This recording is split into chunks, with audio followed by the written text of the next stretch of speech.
Look at the size of this gap here. Again, we're dealing with masonite siding, except we don't have a lot of plants in the way, even though the soil's a little higher than I would like to see it. Um, but again, we've got a gap. Someone filled it with caulking at one time.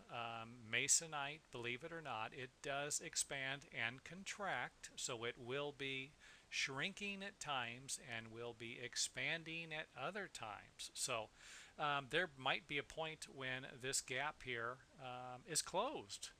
But if there is a gap and it is open, then realistically you should refill it and repaint it. And again, even if you just fill it with caulking, um, you're going to be better than just leaving it where it's at. Now, another thing I'd like to point out about siding gaps or cracks that are in the lower section of the building, especially this one here that's at the bottom. Think about it. When it's raining and the water is leaking, is beating against the building and leaking down the side of the building, realistically, you're going to have a greater accumulation of water at the bottom.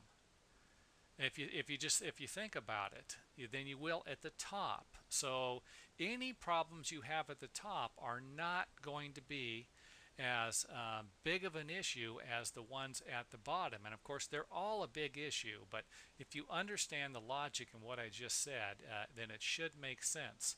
You know, it's like spraying. If you just sprayed an area with a hose, if you're just spraying the bottom, you're not going to get the top wet. But if you're spraying the top, there's a good chance that the water is going to leak down to the bottom on the side of the wall. So that should make a little more sense there. But what the heck? What do I know? Get these gaps filled so that you don't need to worry about damage in the future.